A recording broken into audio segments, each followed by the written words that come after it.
Katey Passaniti wasn't always close to her mother, Loretta. They never had that daughter-mom relationship. But she was trying to fix that. She would say, if I don't forgive, it's going to destroy me and my family. Then tragedy struck. My husband's laying in the floor. I think he's dead. The investigation quickly uncovered a motive. All of this was over money. This is $1 million deal. But every twist led to a new suspect. She was a sweet little lady at church. A lady who's never been arrested for anything. And the authorities would be left wondering, how far would Katey go for her mother? She said, I have to do what I can to protect her.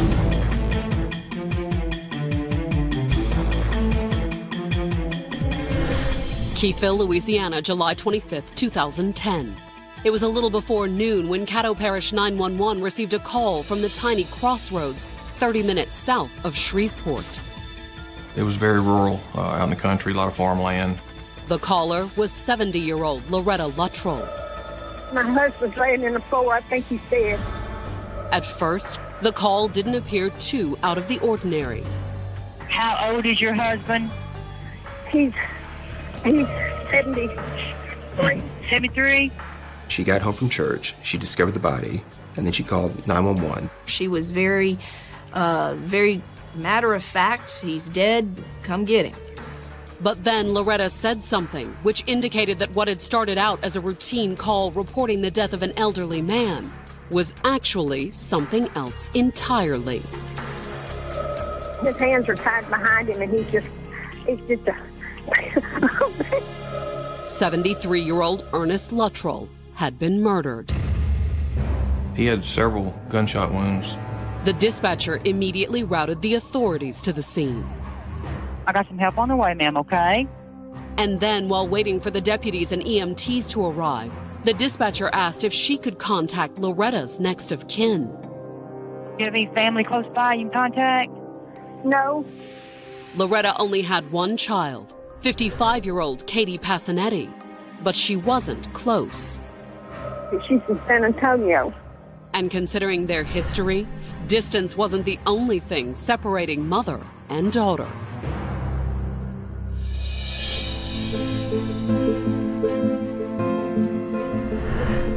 Born when her mother was only 15, Katey and Loretta had never been close. They never had that daughter-mom relationship. My impression is Loretta just never accepted the fact that she had a child that young. I think Loretta resented it. And she essentially gave Katey up at birth. Loretta's mother took Katey to raise. She called her grandmother Mama. She called her mother Loretta. But even without her mother, Katey seemed to have a happy childhood. She loved her grandmother tremendously. She had kids to play with. She had a safe, good environment. It wasn't until Katey was 15 that her mother took a bigger role in her life. By then, 31-year-old Loretta had been living with Ernest Luttrell for nearly 10 years. She had taken his last name, but they were never married. They passed themselves off as married.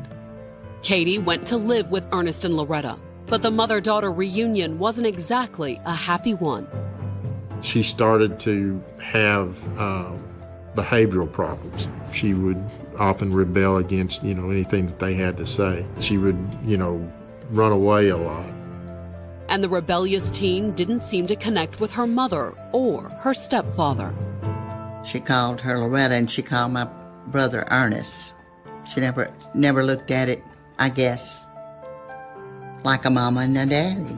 The relationship between Katey and Ernest was not close. The relationship between Katey, Loretta, and Ernest grew even more distant once Katey went to college. She was incredibly intelligent. She got accepted to some pretty prestigious colleges. And by the time she finished graduate school, she had racked up an impressive array of credentials. She had a degree in chemistry, and she had a PhD in applied mathematics from Johns Hopkins University. She also met a young man in one of her college classes, Anthony Passaniti. We were in the classroom. She tapped my shoulder and asked for a piece, did I have any gum? And of course, more than glad, yes, I'll go find some if I don't have any. Within days, they were dating.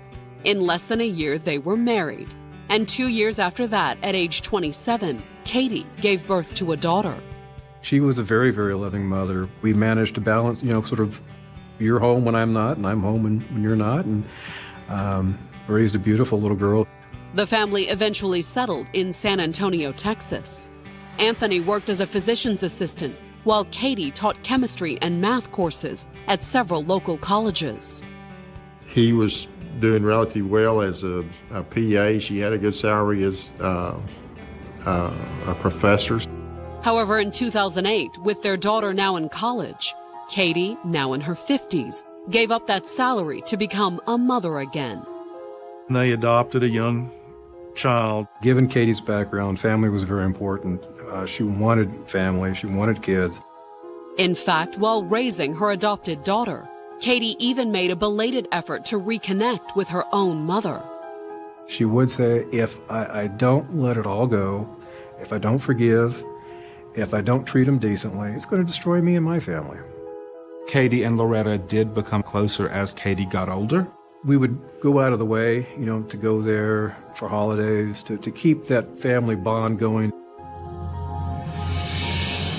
By the time Katey adopted her daughter, Loretta and Ernest were both retired and living on a 60-acre farm outside Shreveport in the small town of Keithville.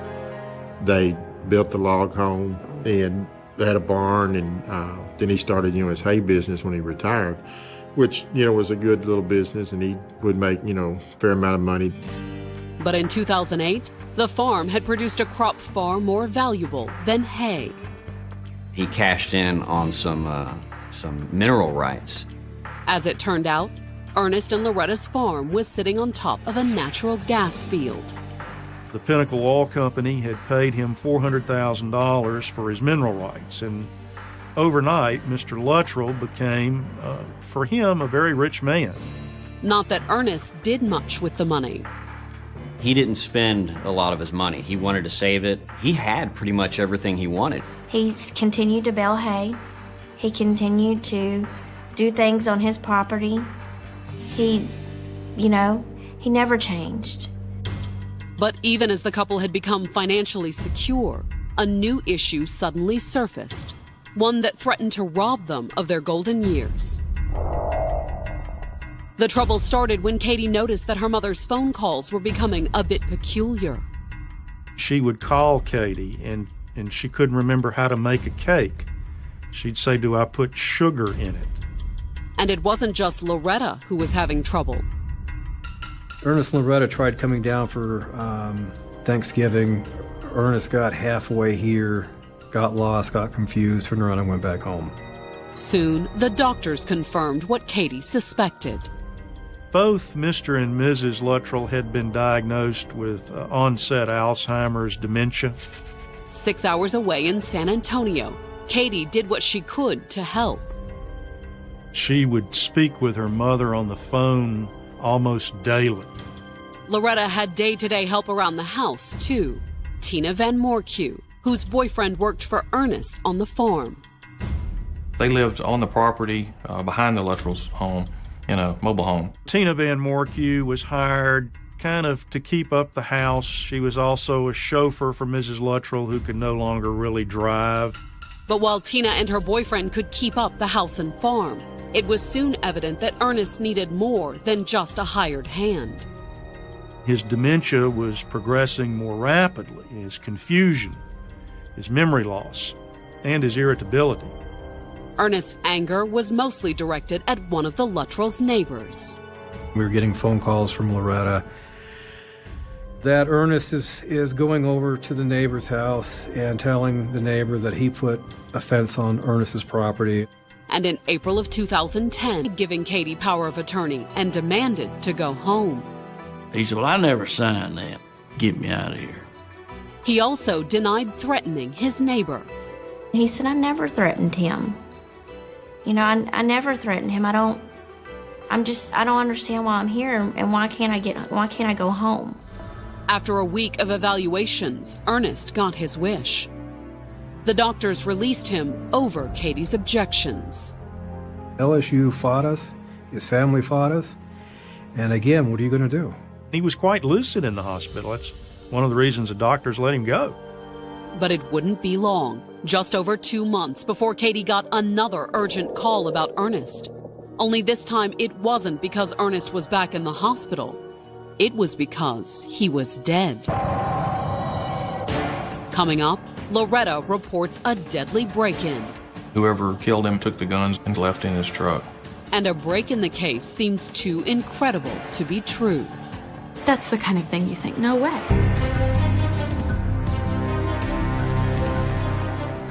On July 25, 2010, in rural Keithville, Louisiana, 70-year-old Loretta Luttrell returned home from church and found her husband, Ernest, lying on their kitchen floor, dead of multiple gunshot wounds. You don't want to try CPR? It's no need. I swear it's no need. Please come on. Man, look at this. Listen to me. I can't take it. Sheriff's deputies raced to the scene. When they arrived, they found Loretta, who suffered from Alzheimer's, waiting outside. She was not overly upset, but she seemed a little confused, didn't know what to do. Ernest was in the kitchen, just as Loretta described. He's laying there dead, puddle of blood around him. He had been shot multiple times. One was actually to his head. In the living room, a gun cabinet stood open, its contents gone. Miss Luttrell told us that gun cabinet had been full of guns. It did have all the components of a robbery. Ernest's guns weren't the only things missing. His truck was gone, too. We can only assume that whoever killed him and took the guns left in his truck. If that were true, it was a lucky break for the investigators. There were some things that were very unique about it. Had a homemade fuel tank on the bed that Mr. Luttrell used to fuel up his farm equipment. Within 48 hours, detectives had located the truck and identified a man who had been seen driving it. A 26-year-old named Eric Crane. He was no stranger to the authorities. He was a drug abuser. He had been in and out of jail. On Tuesday morning, 2 days after the shooting, Caddo Parish deputies took Eric into custody. But once he was transported to the sheriff's office for a formal interview, he denied any knowledge of the murder. And who is this Mr. Luttrell that you're talking about? He was the man you put all the bullets in. I didn't shoot nobody. I don't even know Mr. Luttrell. Again. He's not cooperative, but he's not aggressive by any means. He was just playing dumb. But later that afternoon, just hours after learning of Eric Crane's arrest, a television news crew from Shreveport was at the body shop where he worked, trying to get some background information. We went into the office, sat down. I actually sat down with one of Eric Crane's co-workers, and that's when the phone rang. According to the caller ID, the call was coming from the Caddo Parish Jail. Eric decides to call his ex-employer and share with his ex-employer that he was in jail. In fact, prompted by his co-worker, he confessed to murder. Eric, did you kill him or what? Yeah, I killed him. However, according to Eric, the motive wasn't robbery. He claimed that Loretta's housekeeper, Tina Van Moorcue, had hired him to kill Ernest. She said, hey, you want to make a quick $1,000? But why kill Ernest? According to what Tina had supposedly told Eric, it was because Loretta wanted her husband dead. The most shocking part of the phone call was when he went into detail and he said that Tina said the old woman wanted her to. That's the kind of thing you think, no way. She was at church. She was a sweet little lady at church while her husband was shot. There's no way she could have put someone up to this. And within hours, a tape of the entire incredible call was in the hands of the investigators. Tina was part of it, and maybe the wife was part of it. You know, he gave us a lot of clues aside from his own confession. The following day, Wednesday, July 28th, the investigators brought Tina Van Moorcue in for questioning. She denied any involvement in the murder, any knowledge about the murder. I love the Luckers. They give us a place to stay for free. I work for them, I make good money, and I wouldn't want nothing to happen to them. Still, the police were suspicious, and they had reason to doubt Tina's honesty. After the murder, we find in her purse several $100s in cash. We find Loretta's ATM card. Not only that, the Luttrells had caught Tina stealing from them a few months earlier. They filed a report but then dropped it. When they dropped the charges, Ernest and Loretta said they had worked it out with Tina. She was supposed to be paying them back. But the police were starting to wonder. Had Ernest discovered that she was still stealing from them? Was that the motive for his murder? After being grilled for several hours by the investigators, Tina broke down and admitted that she had hired Eric, but she claimed it was Loretta who had put her up to it. Loretta came to you and said she wanted Ernest dead? Yeah, she said that's the only way out. According to Tina, the murder was due to money. Specifically, money Ernest had promised to Loretta's granddaughter to help pay off her student loans. Loretta's granddaughter, her tuition bills had gotten up to, I heard, about $50,000. But when the time had come to pay up, Ernest had apparently gone back on his promise. Tina was telling us he wrote her a check for $1,000, and that made Loretta mad. Loretta was so mad, according to Tina, that she had her hire Eric to kill Ernest for the same amount, $1,000. Loretta had told him to make it look like a robbery and he could take the guns and stuff. Loretta told me to tell him that he could have the guns. But was it even possible? Was a woman suffering from Alzheimer's actually behind the murder plot? The investigators wanted more proof before arresting a 70-year-old woman for murder. We asked Tina if she would make a phone call to Miss Luttrell. Tina readily agreed. I think that in her mind at that point, I'll be the one that will testify against Crane and against Loretta. From the interrogation room, she called Loretta on her cell phone while the investigators listened in. I'm not sure if they're going to put me in jail. Eric, the man, shot Ernest for you, he managed to get out on bond about an hour ago, and he called me and looking for $1,000 so he can get out of town. Loretta did say, okay, let me try to get you the money. Loretta agreeing to pay Ernest's confessed killer was all the proof the investigators needed. We were able to get a warrant. The next day, July 29th, was Ernest's funeral. And when Loretta left the cemetery after the graveside service, the deputies were waiting. She was arrested right outside the gate of the cemetery. We had one of our marked units stop her. In the interrogation room, Loretta denied being the mastermind behind Ernest's murder. She tried to push everything off on Tina. She wanted rid of Ernest because she thought, she had me fooled. She could get anything she wanted out of me. However, Loretta seemed to admit being in on the plot. She wasn't real clear about why, but she knew what had happened. So you knew that when you came home Sunday, what you were going to find. You knew what was going to happen that day. Yeah. And that's why you weren't there. I was there. You were at church. I go to church every Sunday. She didn't understand why they're blaming her for it. She seemed to think whatever took place that Tina had done this. At the end of the interview, the Caddo Parish authorities booked Loretta on murder charges, despite the fact that she was suffering from Alzheimer's. The idea that she somehow orchestrated this, that she was somehow the mastermind, never made any sense. That was definitely the position of Loretta's daughter, Katey Passaniti. While her mother was being questioned, Katey was outside the sheriff's office talking to the media. She was very emotional, very adamant that her mother could not have done something like this. Ernest's family tended to agree. Quietly, over the next several days, they let the sheriff's investigators know that they had another suspect in mind. Katey. The family of Ernest Luttrell suspected Katey, and they kept trying to tell everyone that Katey has got to be involved. We felt sure that Katey was involved in it. We knew in our guts. At first, the investigators didn't take the family's suspicions seriously. It's just family feuding type stuff. And initially, it looked as if the investigators were right. After Loretta's arrest, Ernest's family launched a legal battle to claim his sizable estate. It was probably worth the entire estate around $1.2 million. Under normal circumstances, Loretta would have inherited. If Loretta died first, it went to him, or if he died first, it went to Loretta. It was the way it was set up.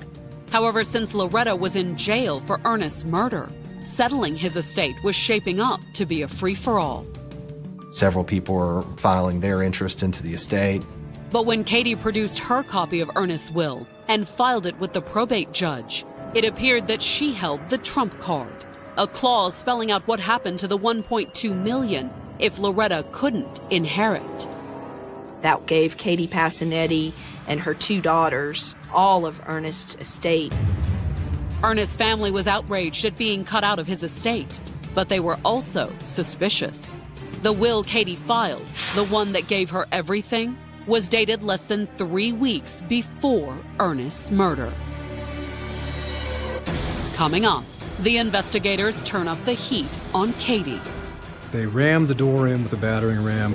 But will they find any evidence against her? To get to a murder charge, you got to have somebody on the inside.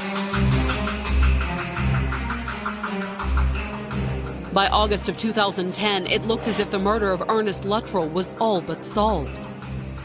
On July 25th, the 73-year-old had been shot to death in his home outside Shreveport, Louisiana, and 3 people had been charged in connection with the murder. Ernest's wife, Loretta Luttrell, her housekeeper, Tina Van Moorcue, and the friend that Tina had accused of being the trigger man, Eric Crane. It was a quick investigation, and when the dominoes began to fall, they fell quickly. But was there still one domino to fall? There was a nagging concern to some law enforcement officers that Katey Passaniti had the most to gain from Mr. Luttrell's death. If Loretta was unable to inherit, Ernest's will left his entire $1.2 million estate to Katey and her daughters. All of his property, the money, the land, the house, everything. However, Ernest's family doubted he would give everything to his stepdaughter. It was totally out of his character. They didn't have that kind of relationship. And with Loretta in custody accused of murder, Ernest's family filed court proceedings challenging the inheritance. A large fight went on for several months while they tried to decide who's actually supposed to get the money from the estate. The probate attorneys weren't the only ones poring over Ernest's will, though. The Caddo Parish homicide investigators were also starting to suspect there was something fishy about the document. Some of the signatures we could look at and tell that they just didn't look right. Was the will that gave Katey control of Ernest's $1 million estate a forgery? Hoping for answers, on October 19th, the investigators contacted the Shreveport notary whose name was on the will, a woman named Penny Penner. We said, look, what's this will here? Did you sign this? She said, yeah. It was done on July 1st, a whole month before Ernest was killed. And Ernest was there, and I went to his house, and Loretta was there, and everybody was there, and it was all legit. But then, the investigators interviewed one of the witnesses who had signed the will. That witness who signed that on the will said, look, I'm not lying for anybody. She said it was a forgery. In fact, according to the witness, the will wasn't just a forgery. She hadn't signed it until after Ernest's murder. So we went back to Penny Penner and we said, look, Penny, we know the deal here. You lie. What's going on? At that point, she says, yeah, I'm not going to lie anymore. This when it happened. Confirming the other witness's account, the notary said that after the murder, she'd been approached by Katey Passaniti. Katey had claimed she was worried about Loretta's inheritance. In Louisiana, if you are not married, you don't have any rights of inheritance from somebody if you're just living with them. Penny Penner said she thought she was trying to help Loretta. And now, since she was facing possible criminal charges, the notary agreed to help the investigators. She agreed to make a few phone calls to Katey Passaniti. In the calls, Penny told Katey that the investigators had contacted her and she asked what to say about notarizing Ernest's will. Hopefully that Ernest was standing there. You know that's not true. And I know it, and you know it. Katey Passaniti, admits in the phone calls that, Ernest wasn't there. He was dead. Over the phone, the two women came up with a cover story. But when the notary appeared to struggle over the details, it was Katey's turn to be helpful. I could write everything down. Within weeks, Caddo Parish investigators and local police descended on Katey Passaniti's San Antonio home with a search warrant. We were looking for any document that talked about Ernest Luttrell, his finances, wills, any powers of attorney. It was a shock. It was a brutal shock. When the police knocked, Katey came to the door, but only for a moment. When they said, it's the police, we have a search warrant, she turned and started to run back in the house. The investigators were right behind her, coming through the door as Katey ran for her purse. She could have a weapon concealed, so they go and restrain her. They pushed her against the wall, handcuffed her on the couch. But when they searched Katey's purse, there wasn't any weapon, but the letter of instruction was laying at the top of the purse. And the instructions to the notary weren't all that the investigators found either. We seized boxes and boxes and boxes of documents. We found several duplicate copies of forged powers of attorney in her home. They also found pages and pages of notes about Ernest's estate and his medical condition in Katey's handwriting. Katey's a habitual note writer, and she would write questions and answers to herself, or just thoughts to herself. And the investigators were convinced that one note summed up the entire case. This is $1 million deal, and underlines it. However, while the reams of evidence looked like more than enough to convince the probate court that Katey had forged Ernest's will, there was one thing that was conspicuously absent. There wasn't anything about the murder. And with no evidence tying Katey to the murder, there was little Caddo Parish investigators could do but remove the handcuffs and release her. What they finally said was, okay, we're through here. We're out of here. But the fact that the search had failed to find evidence to support murder charges didn't deter the investigators.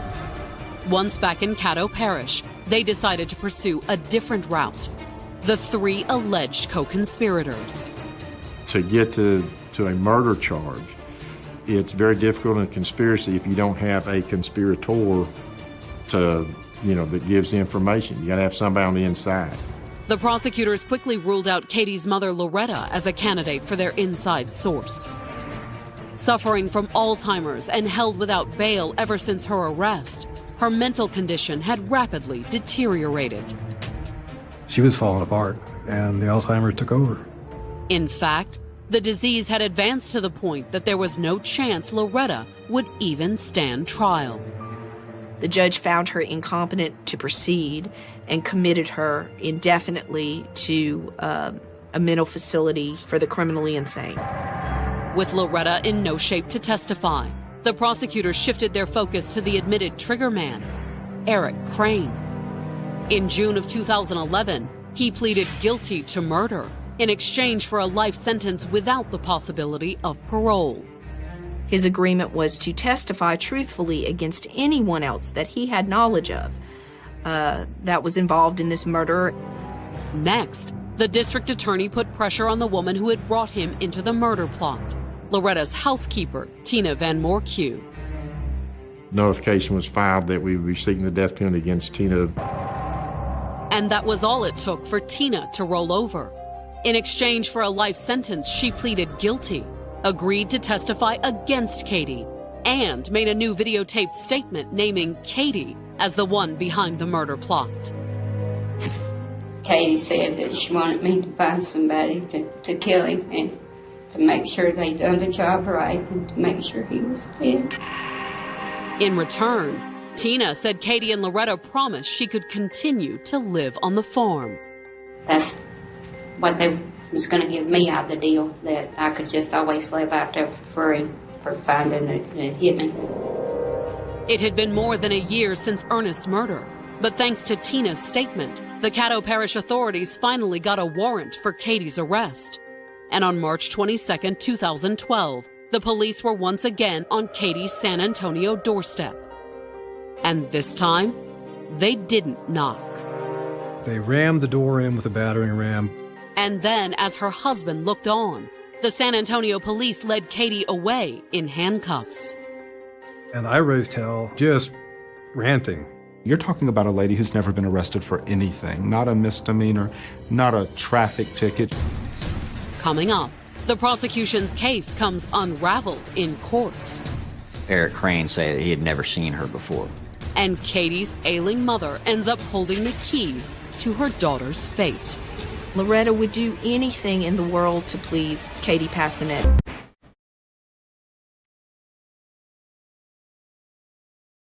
On April 25, 2013, Katey Passaniti went on trial at the Caddo Parish Courthouse in Shreveport, Louisiana, facing multiple charges connected with the July 2010 murder of her stepfather, Ernest Luttrell. If convicted, the 57-year-old PhD faced life in prison. You had murder and forgery. It was very much a white-collar, murder-for-hire homicide, if that makes any sense, combined all into one case. But according to the prosecutor's opening statement, all of it, the murder and the forgeries, stemmed from a single motive: Katey's desire to cash in on Ernest's $1 million estate. All of this was over money. She was just absolutely voraciously greedy to get this man's money, everything he had. And if it took her mother, if it took his life, her mother's life, didn't matter. Although according to the prosecution's theory, Katey hadn't initially set out to kill Ernest. They believe that her original plan had been to have Ernest committed after he allegedly threatened his neighbor in April of 2010. Katey Passaniti took a forged power of attorney to LSU Medical Center and started waving it around to anybody who would listen, saying, I want him in a nursing home. But the doctors had sent him home instead. When Plan A failed, she went to Plan B. When all other attempts to get at his money failed, that was the plan, to kill him. And considering her mother's advancing Alzheimer's, the clock was ticking. If he outlived her, in the will, he would have everything. And that would give him full access to the will, where he can completely cut Katey out of everything. It was important that Mr. Luttrell die first. To explain just how Katey had allegedly arranged the hit, the prosecutors called housekeeper Tina Van Moorcue to the stand. She testified that considering Loretta's mental state, it was easy for Katey to get her mother to go along.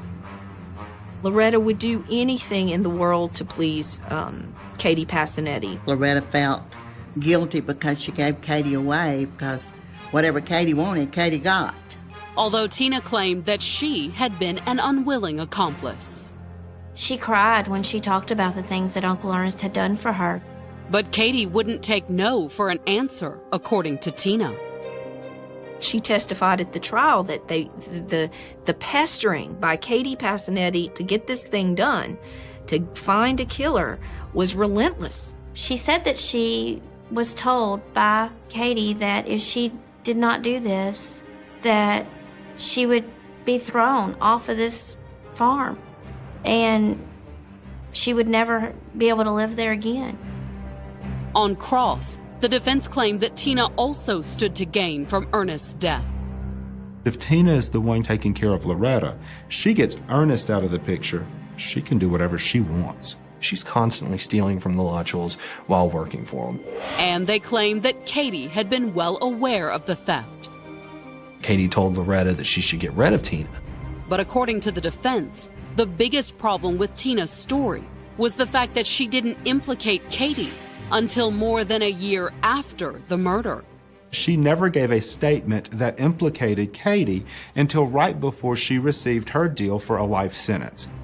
And that was despite the fact that the investigators had asked her point blank whether anyone else was involved in the conspiracy. Anybody else know about this? No, sir. You haven't told anybody? Just me, Eric, and Loretta. Thanks to an aggressive cross-examination by Katey's attorneys, Tina's testimony may not have been quite as convincing as the prosecutors hoped. But they still had one more shot: the testimony of Ernest's confessed killer, Eric Crane. It was very as a matter of fact. I did this, I walked in, I shot him, and killed him. There was no sense of regret or remorse. There was nothing there. Unfortunately for the prosecutors, emotion wasn't the only thing missing from Eric's testimony.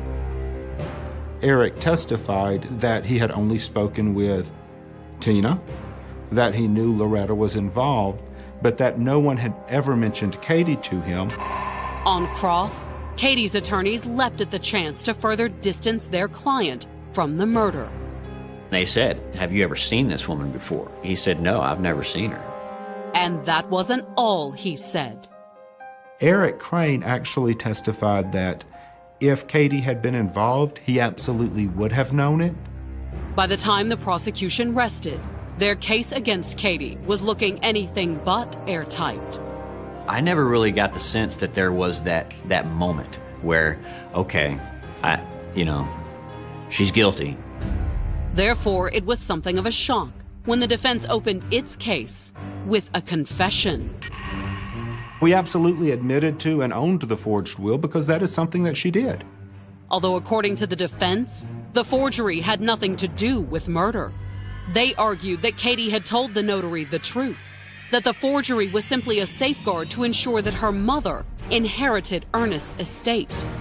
That was kind of the whole theme to our defense, was yes, maybe she made some mistakes, but she made them for the right reason. She said, I actually love Loretta. She said, I never really realized before that she is my mother, and I have to do what I can to protect her. The jury wouldn't hear those reasons from Katey, though. The defense had decided not to put her on the stand. When somebody is in that position and they're on trial, their freedom's at stake. That's heavy.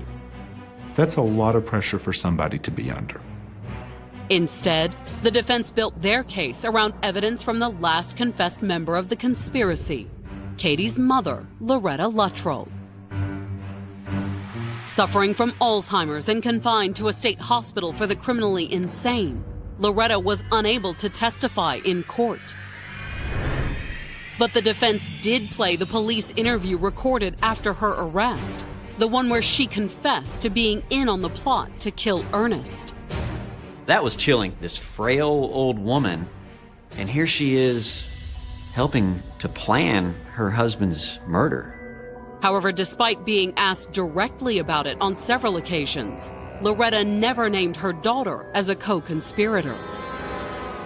When she was questioned specifically about the involvement of Katey, she always maintained nobody was involved except for me, Tina Van Markue, and the person she hired to be the hitman. Nobody else in your family knew what was going to happen? No. They didn't know that you had talked about this with Tina? No.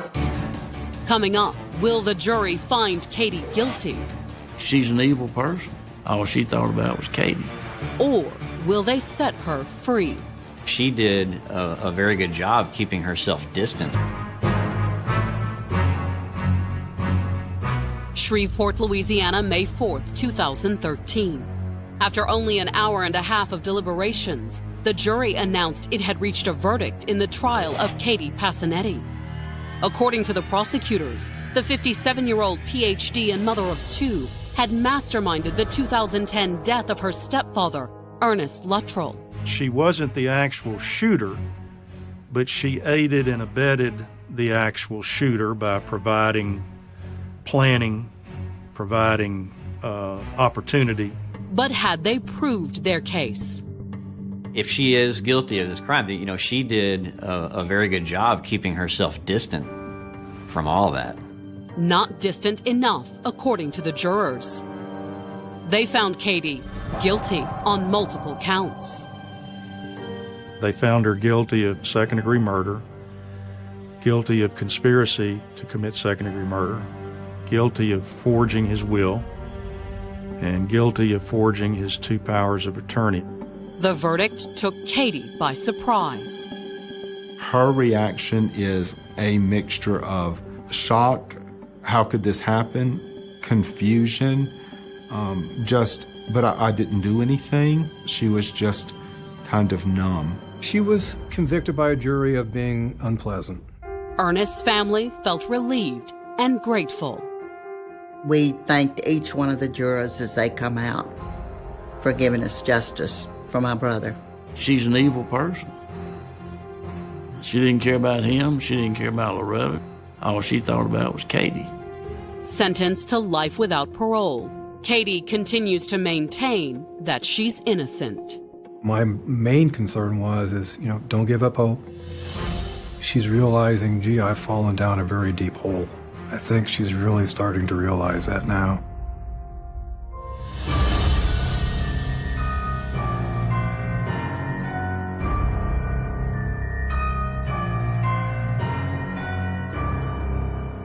In the early hours of August 25, 1996, the River Leven moved quietly through West Dunbartonshire, Scotland, the same way it always had.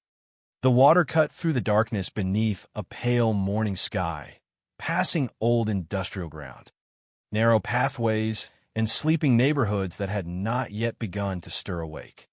Along the riverbank near Renton, the world still looked ordinary. Damp grass leaned beneath the cold air. Mud clung to the edges of the towpath. The silence of dawn covered everything.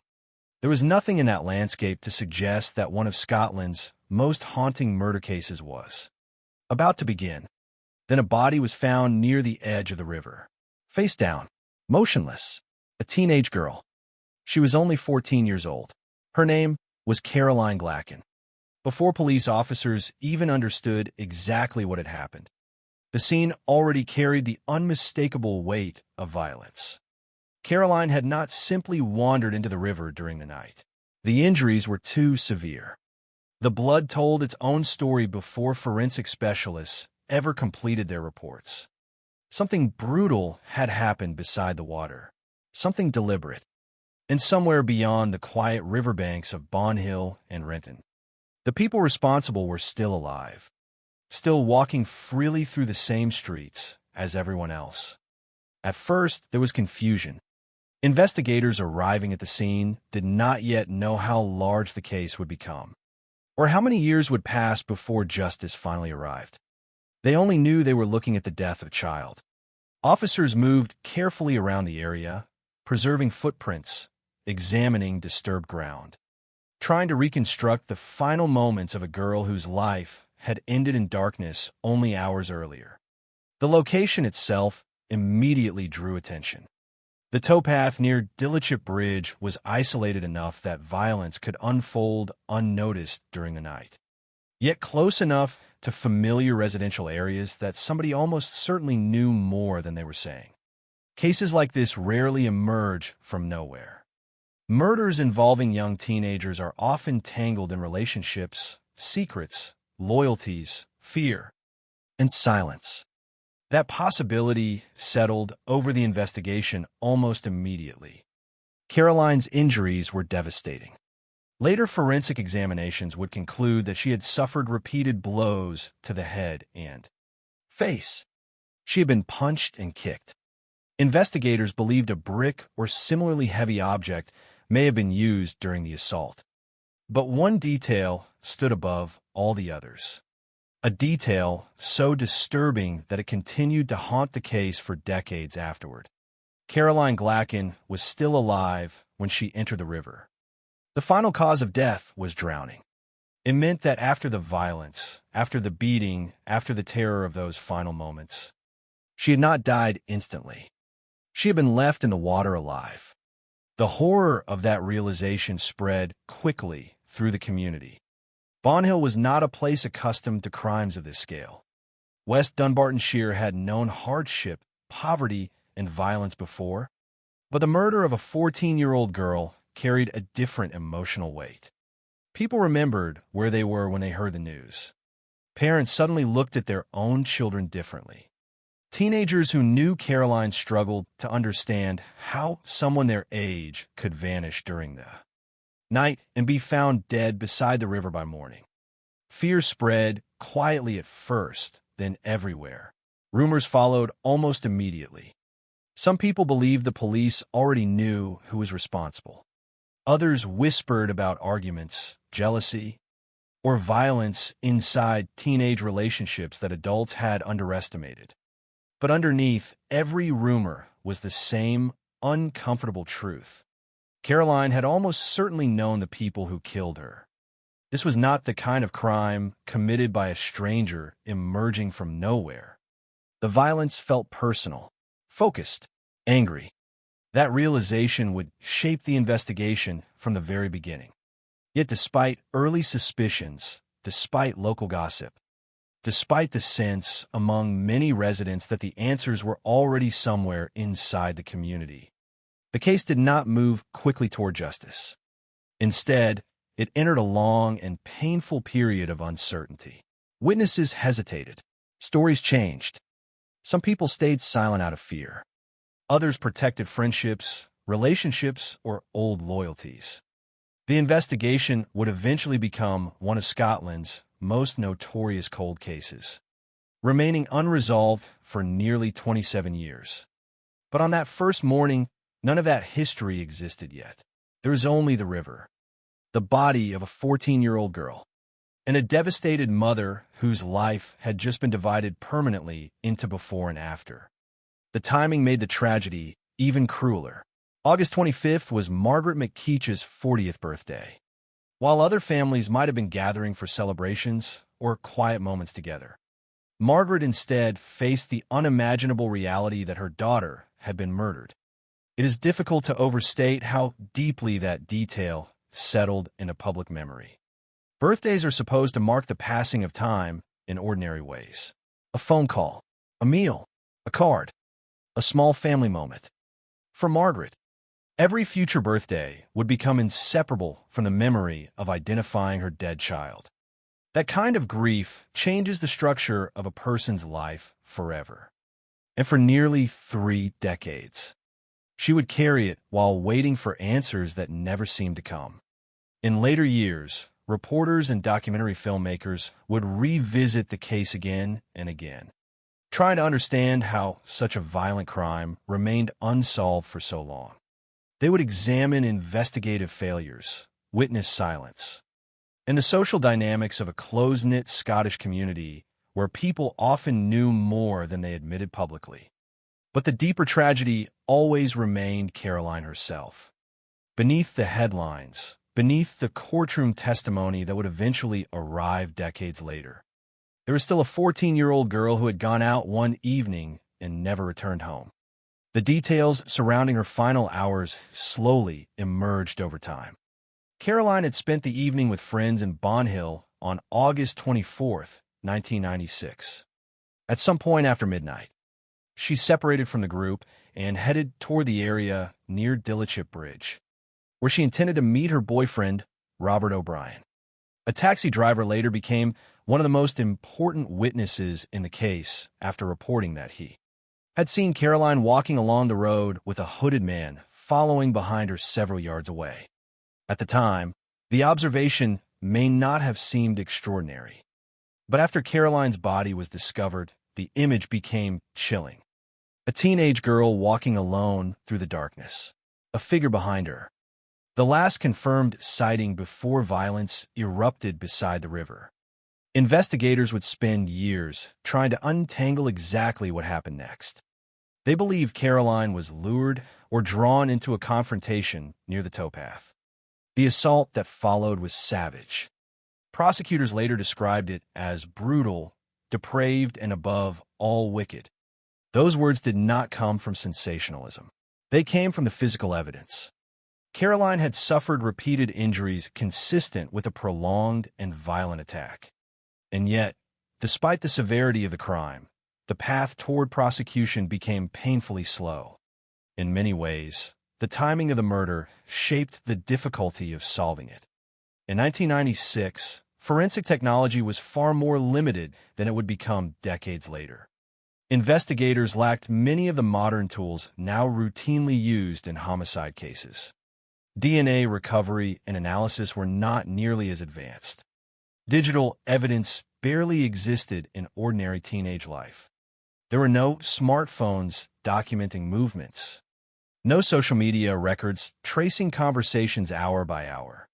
Cases often depended heavily on witness cooperation.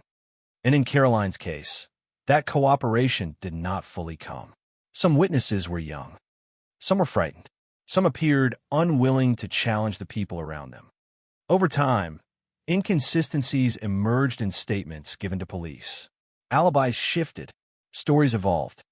Yet without enough physical evidence to secure charges, the investigation stalled. The years began to pass. Then more years. Eventually, an entire generation in Bond Hill grew up knowing Caroline Glacken not as a classmate or neighbor, but as the center of an unsolved murder case everyone had heard about. The River Laven itself became part of the story's identity. Cold rivers carry a strange symbolism in criminal cases. They preserve silence. They conceal evidence. They become boundaries between the known and the unknown. In Caroline's case, the river represented something even darker.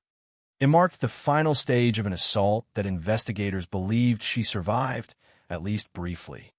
The water became both crime scene and grave.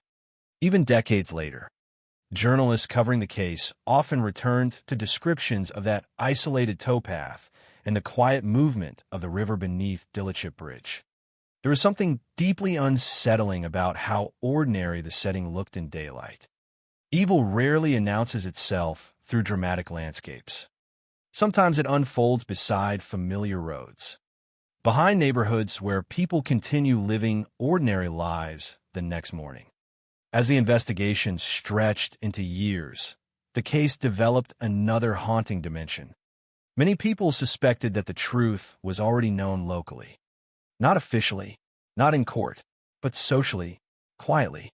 Detectives repeatedly appealed for information. The case appeared on BBC Crime Watch. Rewards were offered. Police reopened lines of inquiry multiple times. Yet the breakthrough never fully came. Not until decades later. And perhaps that is what made the eventual convictions so powerful. When justice finally arrived in 2023, nearly 27 years had passed since Caroline's death. The teenagers connected to the case had become middle-aged adults. Lives had unfolded. Relationships had changed. One potential suspect had already died. Memories had aged and fractured. But the murder itself remained frozen in time, waiting for the silence around it to finally break. The story of Caroline Glacken is not only the story of a murder. It is also a story about fear inside small communities, about loyalty turning into obstruction, about the way time protects some people while destroying others. Most of all, it is the story of a young girl whose voice disappeared into darkness beside a river in 1996. While the people responsible continued living ordinary lives for nearly 3 decades afterward. And for many years, it seemed entirely possible they would never face justice at all. Before Caroline Glacken became the center of one of Scotland's longest-running cold cases. She was simply a 14-year-old girl trying to navigate adolescence in a small Scottish community where everybody seemed to know everybody else. Long before courtroom sketches, newspaper headlines, and police appeals turned her name into public memory. Caroline existed in the ordinary rhythm of teenage life, school mornings, conversations with friends, worries about relationships, excitement over makeup and fashion, and the complicated emotions that come with growing up too quickly while still being undeniably young. That distinction matters. True crime stories often begin at the moment of violence, as though a person only becomes significant once something terrible happens to them. But Caroline's story did not begin beside the River Laven. It began years earlier, in a life that looked ordinary to almost everyone around her. Caroline was born on January 8, 1982, in Derry, Northern Ireland.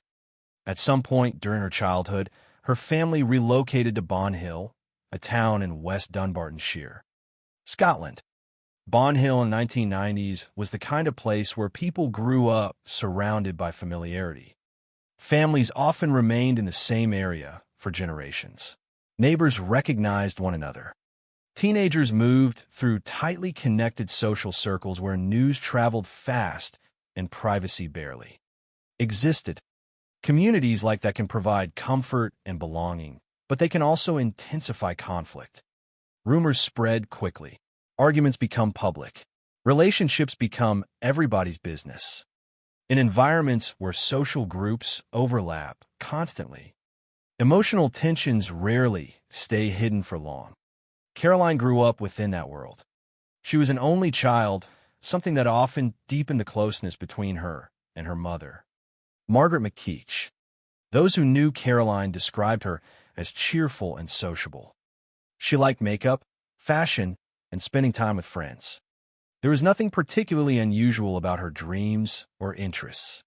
She was in many ways exactly what you would expect from a teenage girl in mid-1990s Scotland. Energetic, emotional, impressionable, eager to grow up, and still vulnerable in ways she likely did not fully understand herself. She attended Our Lady and St. Patrick's High School in Dumbarton, where she built friendships and moved through the daily routines of school life. It is easy, decades later, to reduce victims into symbols of tragedy. But Caroline's classmates remembered someone far more human than a headline. She laughed. She socialized. She experienced the ordinary dramas of adolescence. She had crushes. She cared about how she looked. She was trying to discover who she wanted to become. One of the most painful realities in cases involving young victims is how unfinished their identities remain. Adults have histories that stretch across careers, marriages, achievements, failures, and decades of experiences. Teenagers exist in possibility. They are still becoming themselves. When a 14-year-old dies violently, the loss includes not only the life they already lived, but the entire future that never arrives. Caroline never became older than the photographs people continued showing in newspapers years later. Her image remained permanently fixed in youth while everyone around her aged. By the time convictions finally came in 2023, Caroline would still be remembered publicly as a 14-year-old girl, while the people accused in connection to her death had become middle-aged adults. That contrast gave the case a particularly haunting quality. Like many teenagers, Caroline also found herself drawn into the emotional intensity of romantic relationships. Adolescence often creates feelings that seem absolute and consuming. Small conflicts feel enormous. Attention feels powerful. Rejection feels devastating. Young people frequently enter relationships before they fully understand warning signs, manipulation, or emotional control. Adults looking back can sometimes recognize danger more clearly than the teenagers living inside. Those moments. According to later accounts, Caroline had become involved with Robert O'Brien, an older teenage boy. The relationship would eventually become one of the central elements of the investigation into her murder. Margaret McKeach later spoke openly about her concerns regarding O'Brien. She did not approve of the relationship, and she reportedly recalled that Caroline had told her O'Brien had behaved violently toward her before. That detail casts a long shadow over everything that followed. There's a particular kind of pain experienced by parents who later realize that their fears were justified. Many mothers and fathers sense unease around certain friendships or relationships involving their children, but they often struggle to know how serious the danger truly is. Teenagers resist control. They defend people they care about. They insist adults do not understand.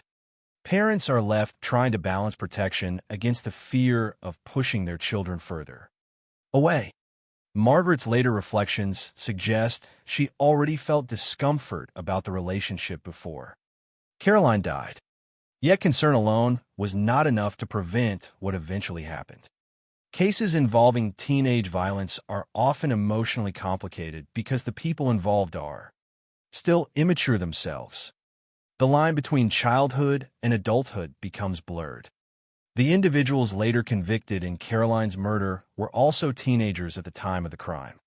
That fact disturbed many observers because it forced an uncomfortable question in a public discussion. How does a group of teenagers become connected to such extreme violence? Prosecutors would later argue that jealousy, emotional conflict, and group dynamics played central roles in the events leading to Caroline's death. But before those theories emerged in court, there was simply a network of young people navigating relationships, rivalries, and loyalties inside a close-knit community where tensions could grow quickly and privately.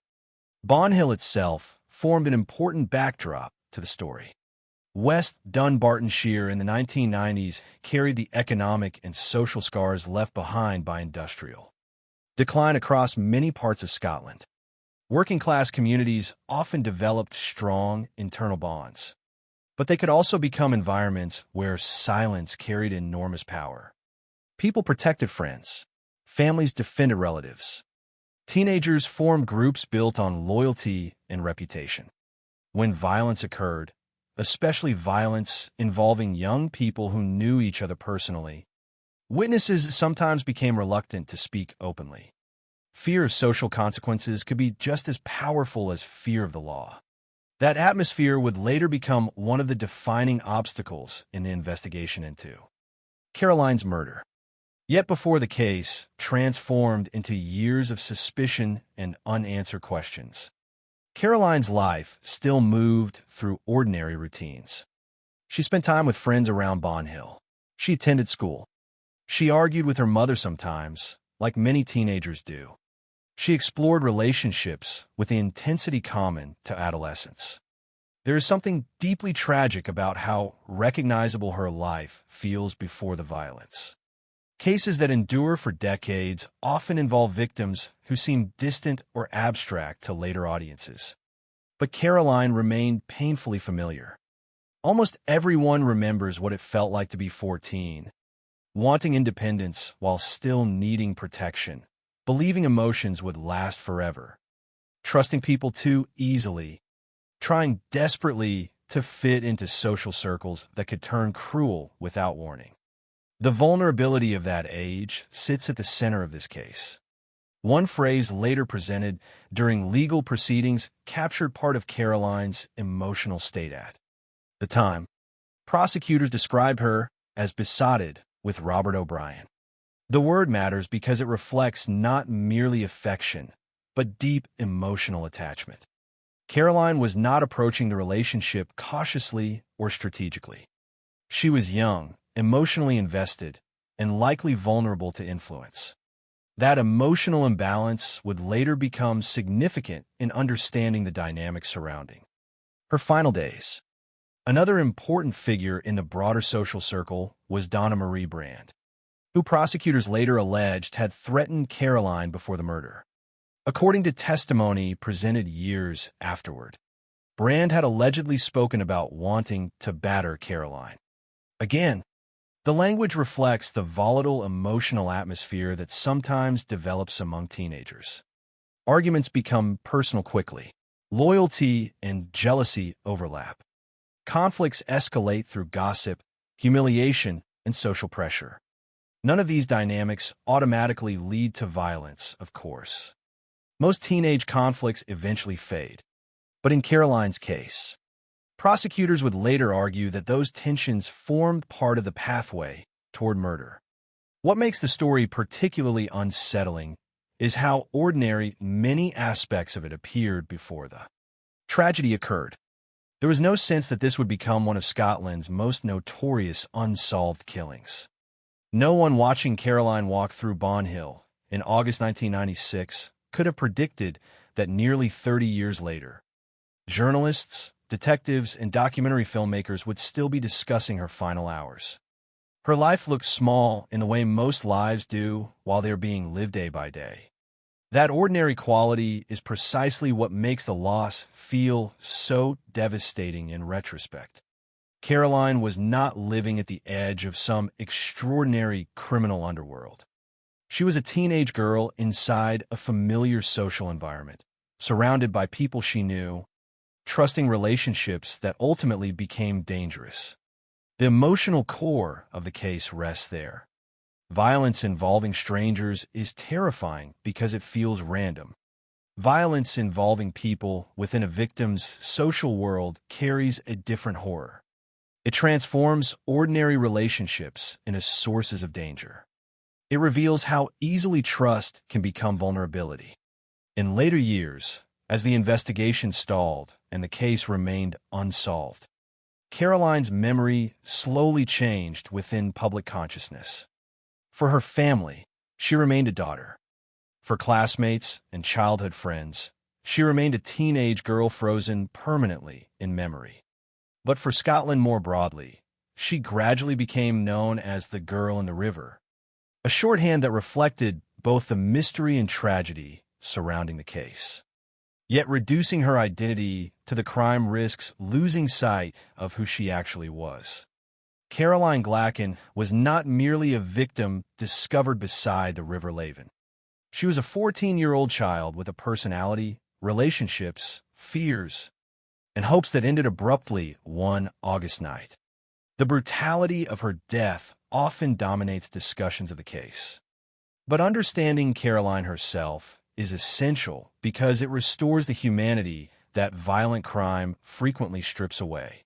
By the summer of 1996, Caroline stood at the uncertain threshold between childhood and adulthood. She was old enough to seek independence, but still far too young to fully recognize danger. She trusted people she believed cared about her. She lived in a world where emotions burned intensely and consequences often felt distant. Somewhere inside those final weeks of her life, tensions were already building around her. Her mother sensed unease.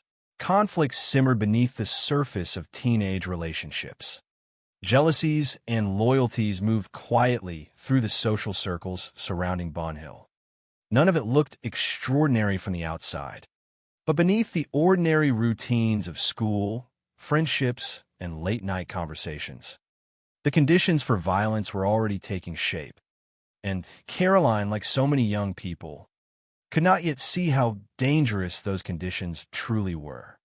August 24th, 1996, began like an ordinary Saturday for teenagers in Bonhill. There was no public sign that the night would end in violence. No visible warning that a 14-year-old girl was moving toward the final hours of her life.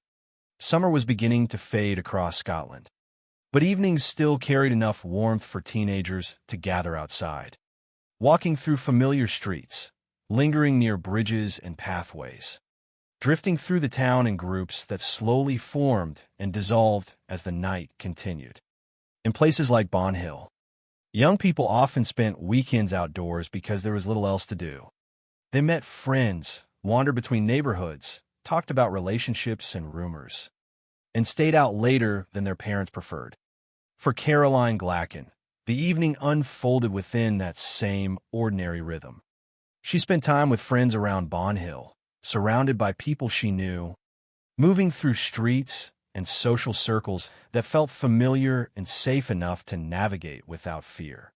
Nothing about the beginning of the night immediately distinguished it from countless other evenings, experienced by teenagers across Scotland during the 1990s.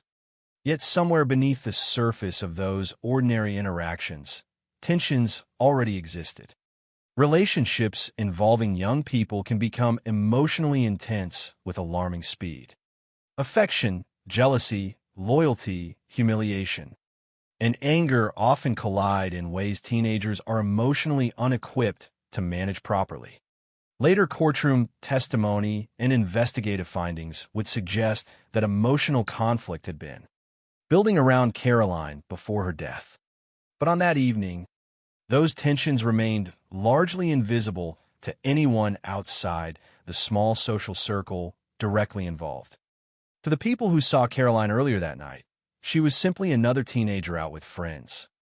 As the hours passed and darkness settled over West Dunbartonshire, Caroline eventually separated from the group she had been spending time with. Sometime after midnight, she headed toward the area near Dillichip Bridge, close to the towpath running alongside the River Laven. According to the later investigation, she intended to meet her boyfriend, Robert O'Brien. That decision would become the final confirmed direction of her movements.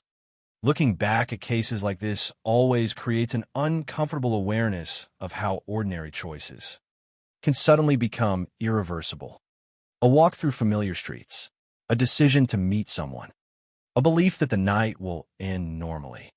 At 14 years old, Caroline almost certainly had no sense of real danger as she moved toward the river. She was heading into an area she knew, toward people she already trusted. That familiarity is one of the most tragic dimensions of the case.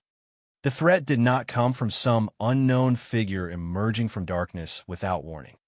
Prosecutors would later argue that the violence came from people within Caroline's own social world. One of the final known witnesses to see Caroline alive was a taxi driver. His observation would later become one of the most haunting details in the entire investigation. He reported seeing Caroline walking ahead while a hooded man followed behind her several yards away. At the time, it may not have seemed extraordinary. A teenager walking at night, another person moving in the same direction. In isolation, the image appeared almost mundane. But after Caroline's body was discovered, the scene transformed in retrospect into something deeply ominous. The witness statement created a chilling final image of Caroline alive. A 14-year-old girl moving through darkness toward an isolated riverside path while an unidentified figure remained close behind her. Investigators would later spend years trying to understand exactly what happened after that moment. The area surrounding Dillichip Bridge and the River Laven towpath carried a particular atmosphere at night. During daylight hours, it appeared unremarkable. But after midnight, the environment changed. The towpath became quiet and isolated, bordered by dark water and stretches of limited visibility. Few people would have been nearby to witness violence unfolding in that area during the early hours of the morning. It was precisely the kind of location where confrontation could escalate unnoticed. At some point near the river, Caroline was attacked. The violence was extreme. Later forensic examinations revealed she had suffered repeated blows to the head and face. Investigators concluded she had been punched and kicked multiple times. There were indications that a brick or another heavy blunt object may have been used during the assault. The injuries described during the later trial painted a picture not of spontaneous panic, but of sustained brutality. Caroline was struck again and again with enough force to cause catastrophic injuries. The attack carried an intensity that prosecutors later described as brutal, depraved, and above all wicked. Those words reflected not sensationalism, but the sheer severity of what had been done to a 14-year-old child. One of the most disturbing elements of the forensic findings emerged after pathologists examined the cause of death carefully. Despite the violence inflicted upon her, Caroline had not died immediately from the assault itself. The final cause of death was determined to be drowning. Investigators believed she was still alive when she entered the River Laven, though likely unconscious or close to unconscious because of the injuries she had already suffered. That conclusion transformed the case from horrific to almost unbearable. It meant that after enduring a savage beating, Caroline had been left in the water alive. The river became the final stage of the attack. The detail would haunt investigators, journalists, and members of the public for decades afterward because it revealed a level of cruelty difficult to comprehend fully. Whoever participated in the violence did not seek help. They did not attempt rescue. They left a badly injured 14-year-old girl in the river and walked away. The exact sequence of the final moments has never been fully reconstructed publicly beyond what the forensic evidence established. Investigators later argued that Caroline had been lured or drawn into a confrontation near the riverside. Prosecutors connected the attack to relationship conflict and jealousy involving members of her social circle. But like many homicide cases occurring in isolated locations with limited witnesses, parts of the timeline remained incomplete even decades later. What survived most clearly were the physical realities, the violence, the injuries, the drowning, and the silence afterward. By the time dawn arrived on August 25th, Caroline Glacken was dead beside the River Laven. Her body was discovered near Renton later that morning. The moment of discovery marked the beginning of a different kind of horror. Sudden deaths always create shock, but violent crimes involving children rupture communities in a deeper way because they destroy assumptions about safety itself. The discovery scene immediately indicated this was not a simple accident. The visible injuries alone pointed investigators toward homicide. Police officers secured the area while forensic specialists examined the riverbank and surrounding ground for evidence. Questions began forming immediately. Who had last seen Caroline alive? Who had she been meeting? Who had been near the river during the night? In small communities, news spreads quickly. Before investigators had answers, rumors were already moving through Bond Hill and the surrounding areas. People began reconstructing the previous evening through memory and gossip. Teenagers spoke quietly among themselves. Parents became frightened. The realization that a 14-year-old girl had been beaten and left to drown near a familiar local path created an atmosphere of fear that lingered long after the initial discovery. For Caroline's mother, Margaret McKeach, the horror unfolded on what should have been a personal celebration. August 25th was her 40th birthday. Instead of spending the day with family, she learned her daughter had been murdered. Certain details in criminal cases remain fixed permanently in public memory because they feel almost unbearably cruel. This was one of them. Birthdays normally symbolize continuity and family connection. In Margaret's life, that date would forever become associated with irreversible loss. Every future birthday would carry the memory of Caroline's death alongside it. The emotional devastation experienced by families in homicide cases is difficult enough to comprehend under ordinary circumstances. But unresolved murders create an additional kind of suffering. There is no immediate ending, no sense of closure, no certainty that the people responsible will ever face consequences. In the hours following the discovery of Caroline's body, investigators began attempting to piece together her final movements. Attention quickly focused on the people she had been with the night before and the relationships surrounding her. Robert O'Brien emerged early as a significant figure because Caroline had reportedly intended to meet him near the bridge. But suspicion alone was not enough. Detectives still needed evidence, witness testimony, and a coherent reconstruction of events. What they encountered instead was hesitation, inconsistency, and silence. Yet on that first day, the future failures of the investigation were still unknown.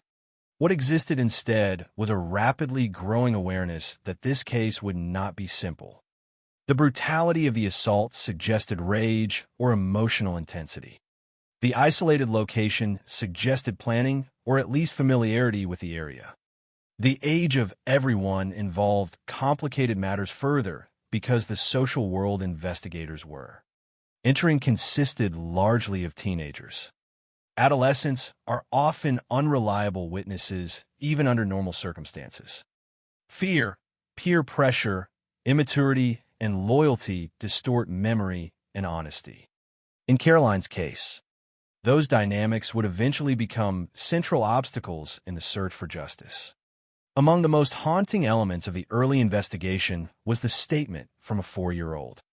child who reportedly said he had seen a girl being attacked. The account drew significant attention because it appeared to place violence near the river during the relevant time period. Yet investigators struggled with the limitations of such testimony.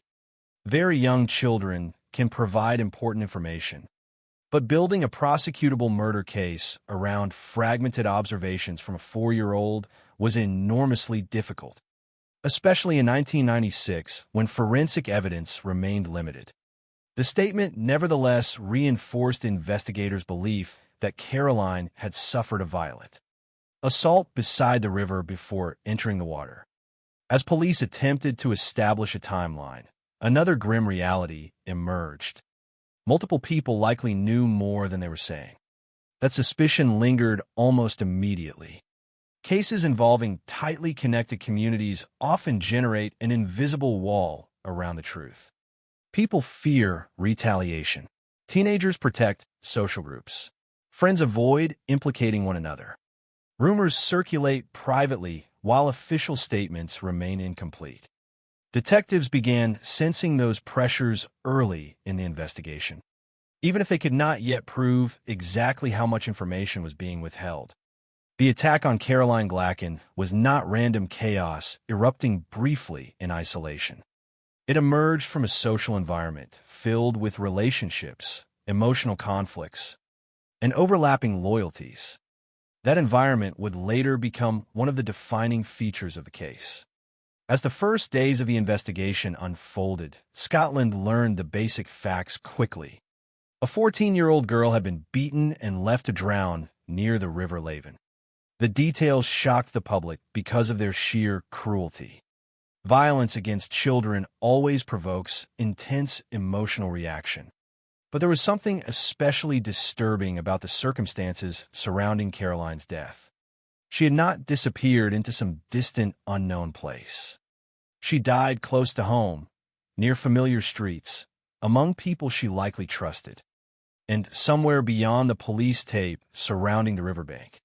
The individuals responsible were still awake, still breathing, still watching the investigation begin.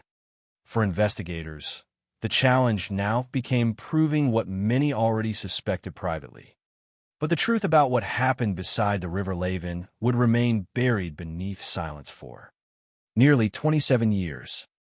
From the beginning, investigators believed the answer to Caroline Glacken's murder existed somewhere inside the community surrounding Bon Hill and the River Leven. The crime did not feel random. The violence was too personal, the circumstances too emotionally charged. The victim too connected socially to the people around her. Detectives quickly formed the impression that Caroline had not been attacked by a stranger drifting through West Dunbartonshire in the middle of the night. She had almost certainly encountered people she knew. That belief shaped the direction of the investigation almost immediately after her body was discovered on August 25th, 1996. Yet believing something and proving it inside a courtroom are entirely different matters. In homicide investigations, especially those involving young people, truth often becomes trapped behind fear, loyalty, and silence. Caroline's case would eventually become defined by all three.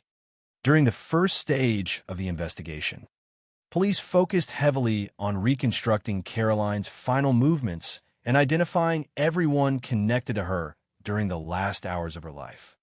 Because Caroline had reportedly intended to meet Robert O'Brien near Dillichip Bridge, attention naturally turned toward him very early.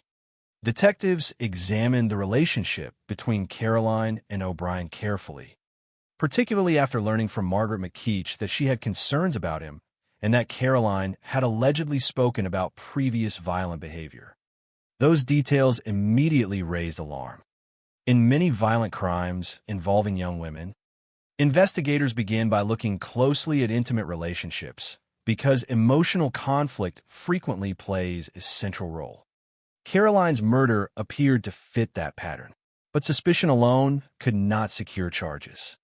Investigators needed evidence strong enough to survive prosecution. And in 1996, the available tools were far more limited than they would become decades later.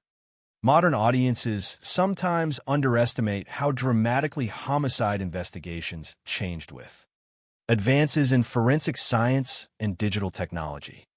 Today, detectives often rely on phone data, surveillance footage, social media activity, GPS records, and highly advanced DNA analysis to reconstruct events with extraordinary precision. None of those resources meaningfully existed during Caroline's case. Teenagers did not carry smartphones documenting their movements minute by minute. Public CCTV coverage was far less widespread.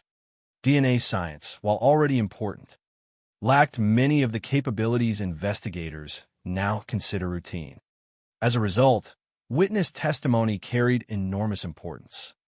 And that became one of the greatest problems in the entire investigation. Detectives soon encountered inconsistencies in statements provided by people connected to the case. Some accounts changed over time. Others appeared incomplete. Certain witnesses seemed reluctant to cooperate fully. Investigators increasingly suspected that members of the local community knew more than they were willing to admit publicly.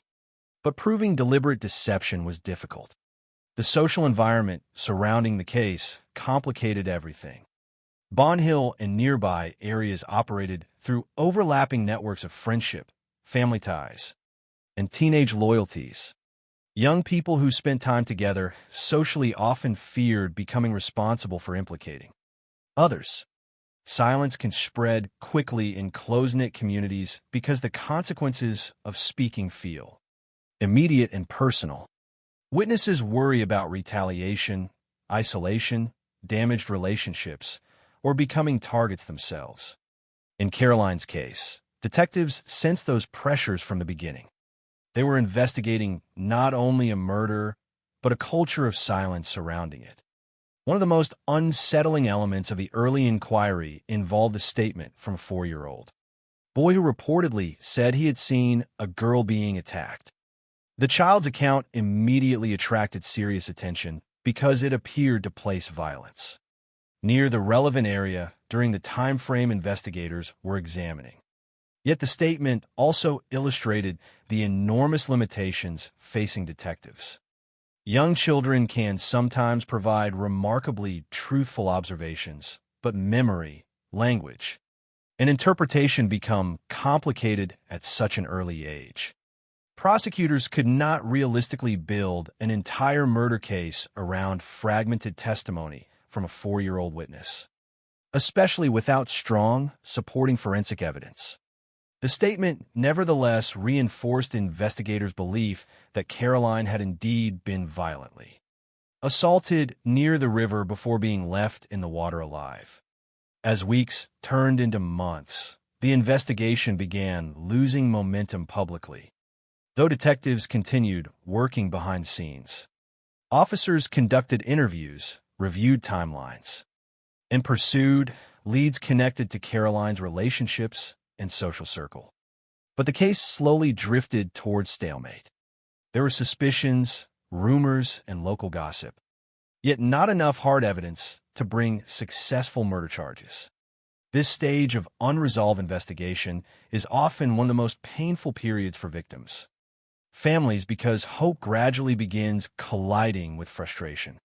Every unanswered question becomes heavier over time. Every failed lead deepens the fear that justice may never arrive. For Margaret McKeach, the uncertainty became its own form of suffering. She not only lost her daughter in an act of horrifying violence, but also faced the possibility that the people responsible might never be held accountable. Families of murder victims often describe unresolved cases as emotionally paralyzing because grief becomes permanently entangled with unanswered questions. Healing remains incomplete while the truth remains hidden. In Caroline's case, investigators themselves appeared convinced that certain individuals knew far more than they admitted. But without enough evidence, suspicion remained legally meaningless. Meanwhile, life continued for everyone else. The people connected to the case grew older. Communities changed, yet the murder remained unsolved. Over time, Caroline Glacken's death became one of Scotland's most haunting cold cases. The phrase cold case sometimes creates the false impression that investigations simply stop. In reality, many cold cases remain psychologically active for detectives and families alike. Evidence is revisited repeatedly. New leads are examined. Old witness statements are reread. Investigators hope that time itself might eventually weaken loyalties or encourage people to speak. That process unfolded slowly in Caroline's case over many years. In 2006, a decade after the murder, police announced a £15,000 reward in the hope of generating new information. Public appeals represent a difficult balancing act for investigators. On one hand, they keep cases alive in public memory and sometimes encourage reluctant witnesses to come forward. On the other hand, they also publicly acknowledge investigative frustration. By offering a reward, police were effectively signaling that traditional methods had failed to produce enough evidence for prosecution. The reward reflected both persistence and desperation. Detectives still believed the truth could be uncovered, but they needed someone to finally break the silence surrounding the case. Public attention returned again when Caroline's murder was featured on BBC Crime Watch. Programs like Crime Watch historically played a major role in British criminal investigations by bringing unsolved cases back into national conversation. The strategy was simple. Visibility creates pressure. Sometimes viewers remember details previously dismissed as unimportant. Sometimes guilt affects witnesses differently after years have passed. Sometimes relationships between suspects and associates deteriorate over time, making silence harder to maintain. In Caroline's case, police hoped renewed publicity would weaken the invisible barrier protecting the truth. Yet despite national exposure, the case still did not break open completely. Years continued passing.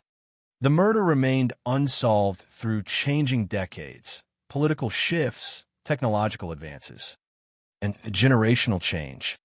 For younger residents growing up in West Dunbartonshire, Caroline's death gradually transformed into local history, a story adults referenced with lingering discomfort. But for investigators and family members, it never became history. It remained unfinished business. Another major public appeal came in 2015 when Police Scotland renewed efforts to gather information. By then, nearly 2 decades had passed since Caroline's death. The passage of time created both challenges and opportunities. Memories fade over years, making testimony less reliable. Witnesses die, relocate, or become impossible to trace. Physical evidence deteriorates. Yet time can also erode fear. Relationships that once enforced silence weaken. Individuals carrying guilt or anxiety for years sometimes become more willing to cooperate. Detectives understood that cold cases are often solved, not because a dramatic new piece of forensic evidence suddenly appears, but because human loyalties eventually change. The true turning point finally arrived in 2019 when Police Scotland's Homicide Unit launched a comprehensive reinvestigation into the murder. This was not simply a routine review. Investigators reportedly re-examined the case from the beginning, revisiting old statements, rebuilding timelines, and approaching witnesses again with modern investigative methods. Cold case investigations often succeed because they are no longer constrained by the assumptions or social pressures surrounding the original inquiry. Detectives reviewing old material years later can identify contradictions more clearly because they already know which theories failed previously. They also benefit from advances in interview techniques and forensic analysis unavailable during earlier investigations. In Caroline's case, the reinvestigation reportedly involved more than 200 new witness statements. That number alone reveals the scale of the renewed effort. Detectives spoke again to people who had been involved socially in the original events, as well as individuals who had never previously spoken to police. Each conversation became part of a larger attempt to reconstruct not only the crime itself, but the network of silence surrounding it. Over nearly 3 decades, stories had shifted subtly. Relationships between people had changed. Some individuals who once feared speaking may have begun reevaluating their silence. Investigators gradually identified inconsistencies in earlier accounts and concluded that some previously provided alibis were false. That realization represented a major breakthrough. False alibis are critically important in homicide investigations because they suggest deliberate concealment rather than simple confusion or memory failure. Detectives increasingly believed that people had actively protected those responsible during the original investigation. This transformed the understanding of the case. The central problem was no longer merely a lack of evidence. It was the existence of sustained silence. As investigators rebuilt the timeline, prosecutors eventually developed a theory of the crime involving Robert O'Brien, Andrew Kelly, and Donna Marie Brand. According to the prosecution's case, O'Brien acted as the principal attacker during the assault on Caroline. Kelly allegedly participated in the violence, while Brand allegedly knew an attack was planned and subsequently abandoned Caroline near the river rather than helping her. Another individual connected to the broader investigation, Sarah Jane O'Neill, died before any prosecution could occur. The emerging picture suggested not an isolated, spontaneous confrontation, but a group dynamic shaped by emotional conflict, jealousy, and collective silence afterward. What made the investigation especially disturbing was the realization that all those later charged had themselves been teenagers at the time of the murder. This complicated public reaction enormously. Society often struggles to process extreme violence committed by young people because adolescence occupies an uneasy space between immaturity and accountability. Yet investigators and prosecutors became convinced that despite their ages at the time, the individuals involved had participated in a brutal attack and then concealed the truth for decades afterward. By the time arrests and prosecutions finally emerged, almost 27 years had passed since Caroline's death. Entire lives had unfolded during that period. The accused were no longer teenagers. The witnesses were older adults. Detectives working the reinvestigation sometimes had not even been police officers when the murder originally occurred. And still, the case remained emotionally raw. The extraordinary delay between crime and prosecution shaped every aspect of the eventual legal proceedings. Memories had aged. Some evidence had weakened. One suspect was dead. Yet the reinvestigation demonstrated something important about cold case homicide work. Time does not always protect secrets permanently.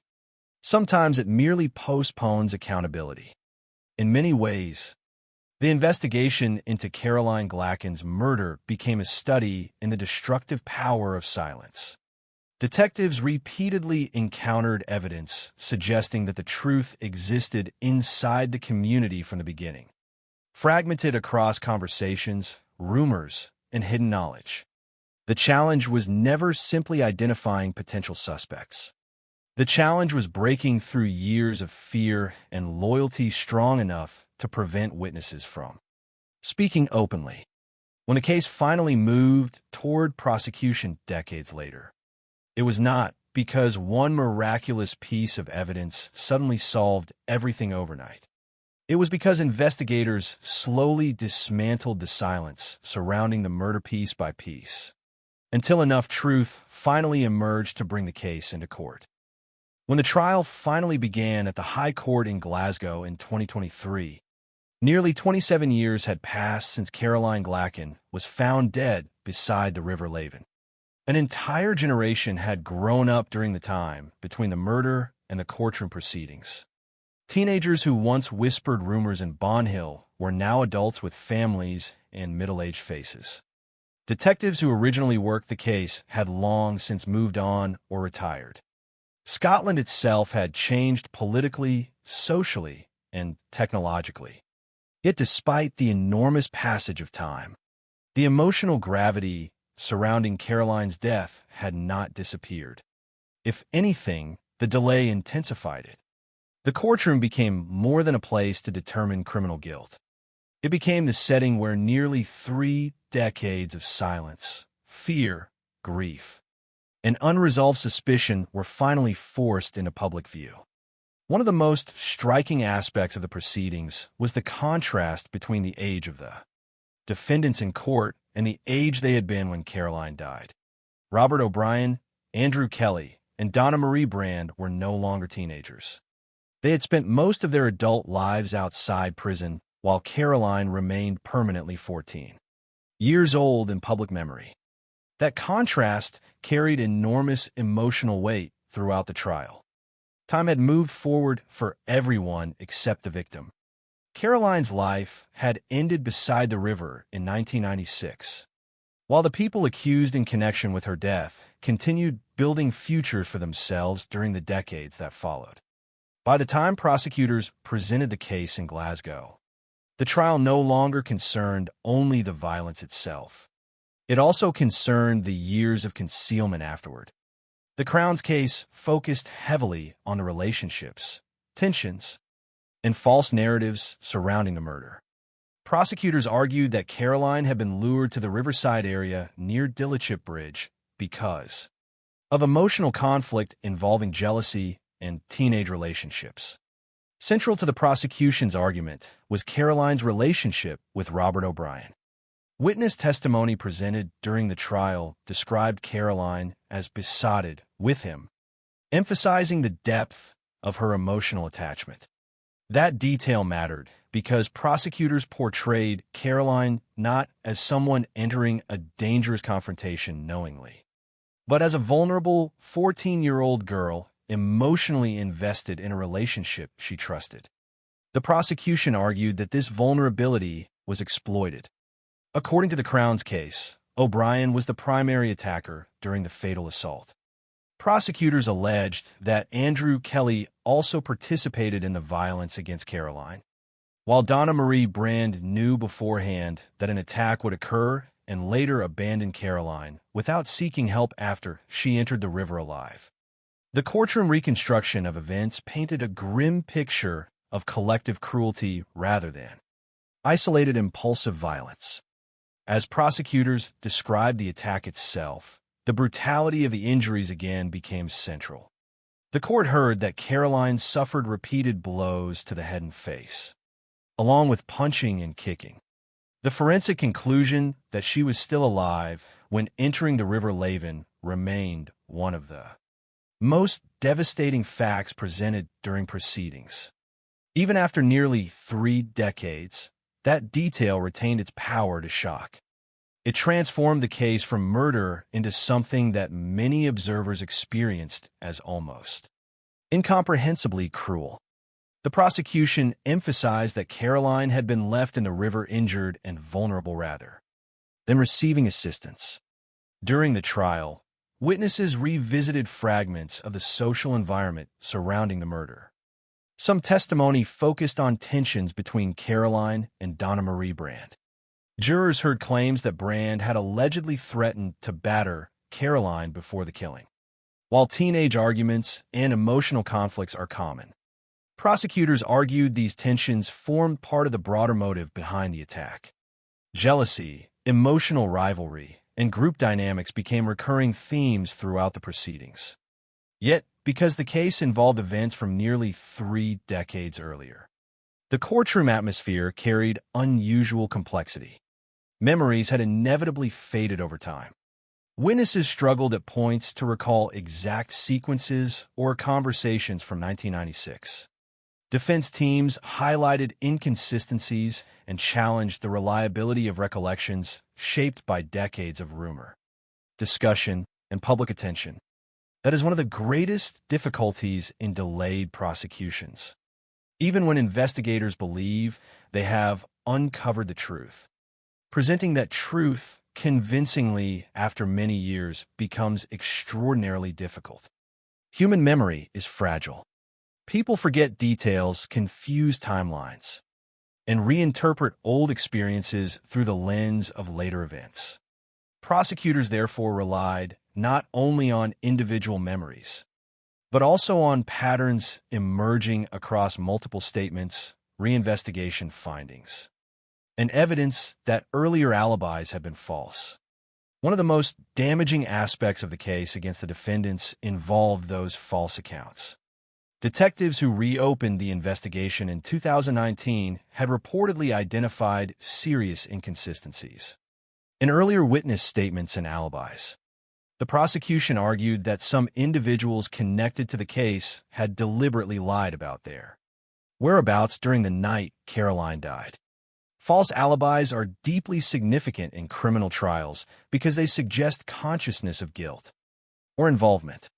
Innocent people may forget details over time, but deliberate deception carries different implications entirely. Prosecutors used these inconsistencies to argue that the silence surrounding Caroline's murder had not been accidental confusion. It had been active concealment. Throughout the proceedings, the courtroom also became a place where the emotional consequences of the murder resurfaced publicly for Caroline's family. For nearly 27 years, Margaret McKeach had lived with unanswered questions about her daughter's death. The trial forced those memories back into focus in excruciating detail. Families attending homicide trials often endure a painful dual experience. Relief that the case is finally moving forward, combined with the trauma of hearing violence against their loved one reconstructed publicly before strangers. In Caroline's case, the emotional burden was intensified by the extraordinary delay. Nearly 3 decades of grief had accumulated before the trial even began. Every testimony, forensic description, and courtroom argument reopened wounds that had never fully healed. Observers noted the emotional intensity inside the courtroom as evidence unfolded. Unlike many modern murder trials driven heavily by digital evidence and advanced forensic reconstruction, this case carried the atmosphere of buried history finally surfacing.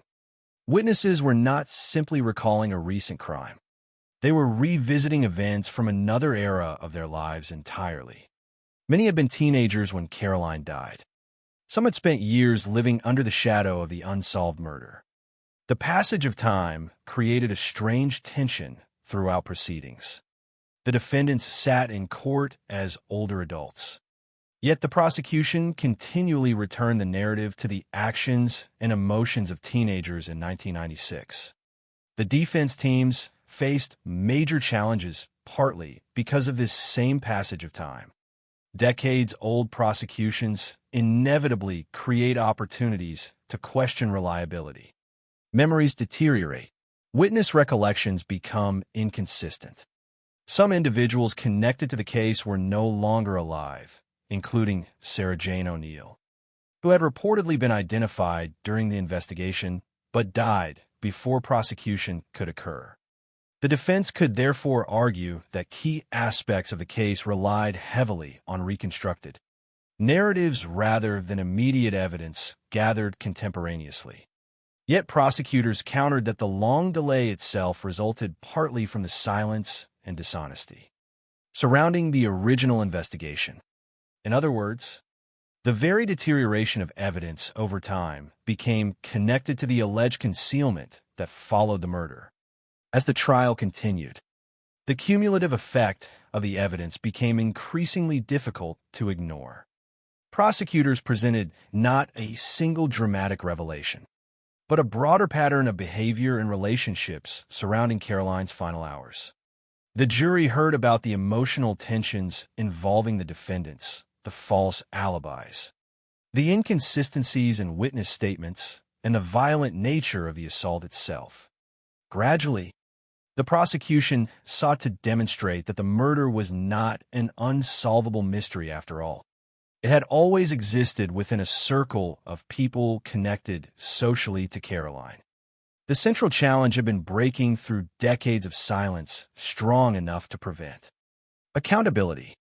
On December 14th, 2023, the jury returned guilty verdicts against Robert O'Brien, Andrew Kelly, and Donna Marie Brand for the murder of Caroline Glacken.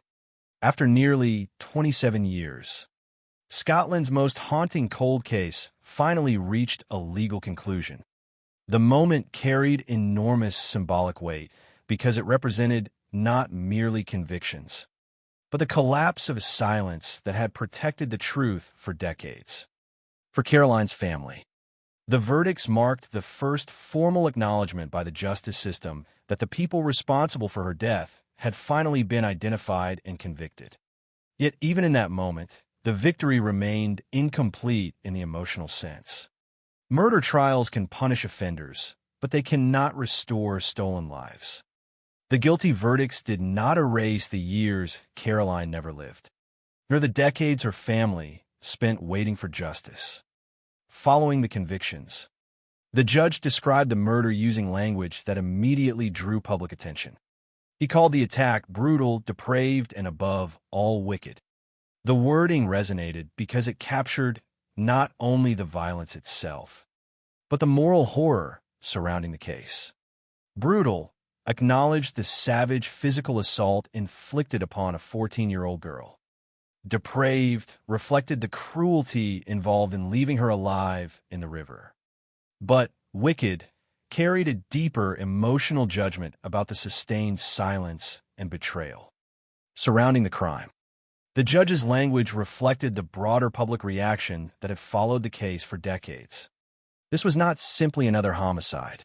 It was an act of extreme violence committed against a child by people within her own social world. Sentencing followed in January 2024. Robert O'Brien received a life sentence with a minimum term of 22 years before parole. Eligibility. Andrew Kelly received a minimum term of 18 years. Donna Marie Brand received a minimum term of 17 years. Because so much time had already passed since the murder itself, the sentences created complicated public reactions. Some observers questioned whether justice delayed for nearly 3 decades could ever truly feel complete. Others emphasized that accountability, even late accountability, remained critically important. Cold case prosecutions carry unique emotional complexity because punishment unfolds long after the original crime reshaped lives irreversibly. The people sentenced in 2024 had spent nearly their entire adult lives free before entering prison. Caroline never experienced adulthood at all. After the verdicts and sentencing, Margaret McKeach spoke publicly about the outcome. Like many parents of murder victims, she acknowledged the painful truth that no conviction could bring her daughter back. That reality often defines the emotional limits of criminal justice. Courts can establish responsibility and impose punishment, but they cannot reverse loss. Still, for families living with unresolved murders, even delayed, justice matters profoundly because it ends the uncertainty that dominates their lives for years. Caroline's family no longer had to wonder whether the people responsible would ever face consequences. The legal system had finally spoken. Yet the trial also left behind uncomfortable broader questions about how long the truth remained. Hidden and why. The proceedings exposed the destructive impact of fear and loyalty inside close-knit communities. They demonstrated how silence can protect violence for decades.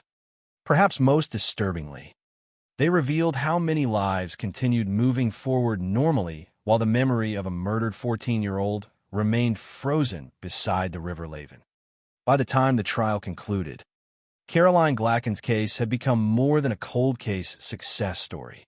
It became a reflection on time itself, on how long grief can endure, how deeply silence can wound communities, and how justice sometimes arrives only after almost everyone involved has already spent decades living with the consequences of what happened beside the river that night in 1996.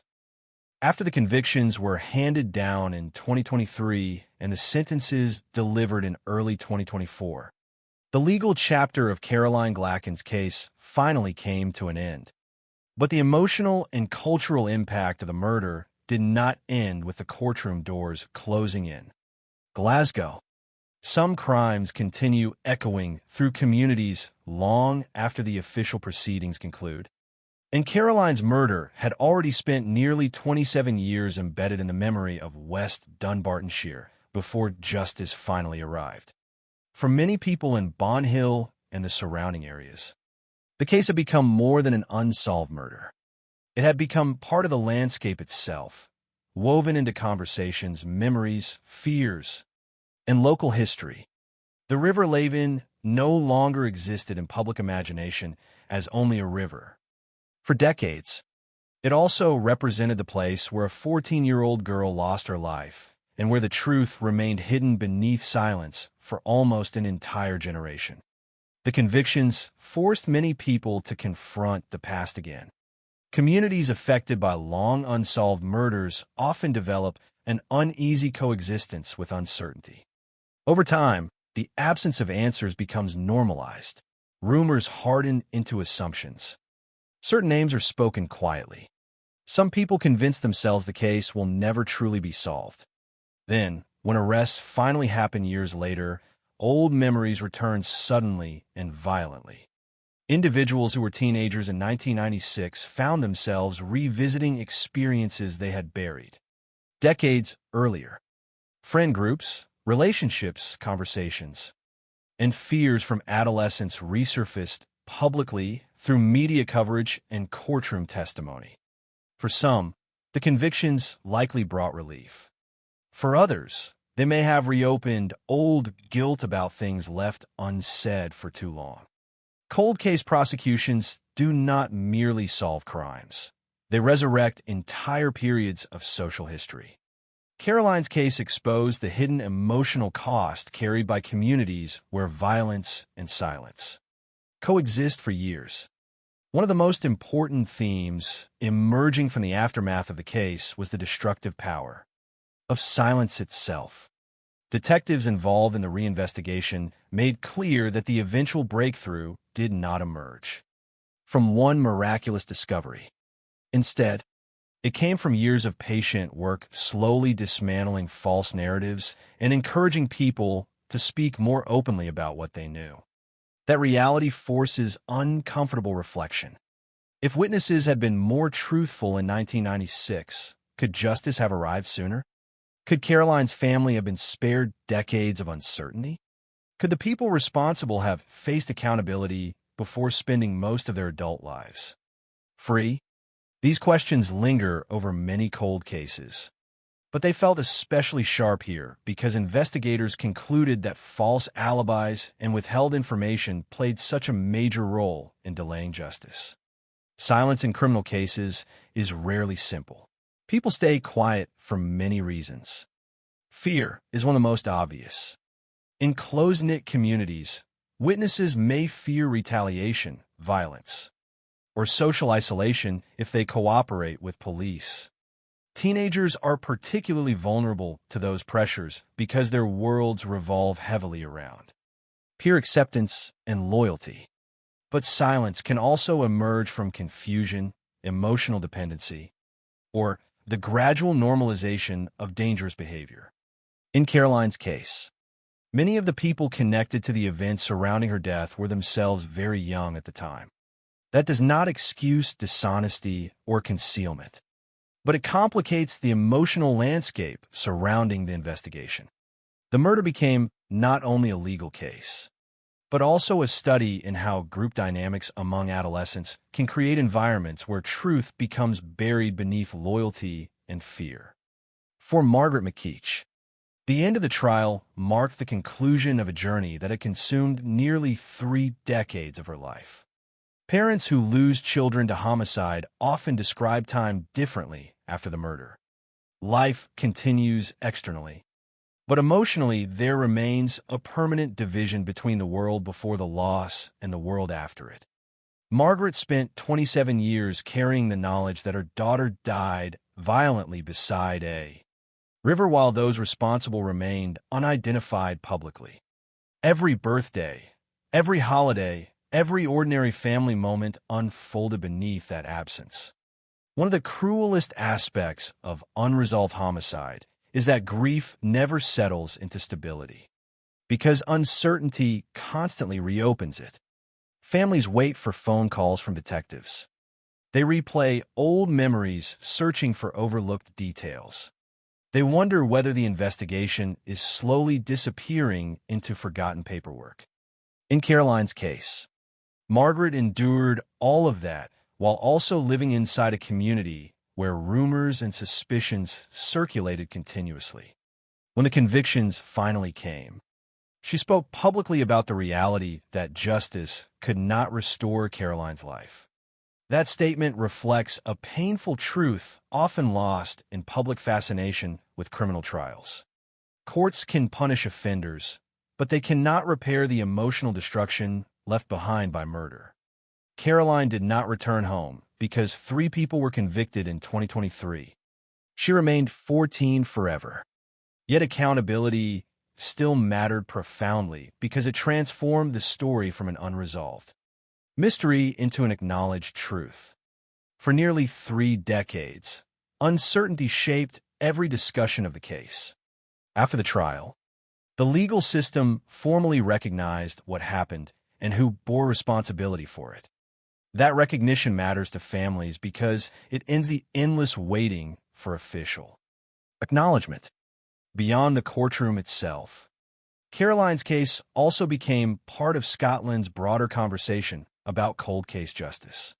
Advances in investigative techniques have allowed many older murders to be revisited successfully in recent years. And Caroline's case demonstrated how persistence can eventually overcome even decades of silence. Police Scotland's reinvestigation showed the importance of reviewing historical cases with fresh eyes rather than assuming old failures are permanent. The case became an example of how time can sometimes weaken the barriers protecting hidden truths. Relationships change, fear diminishes, loyalty erodes. People who once stayed silent sometimes reach a point where carrying the truth becomes more difficult than revealing it. Yet the case also highlighted the limits of justice delayed. By the time convictions occurred, nearly 30 years had already passed.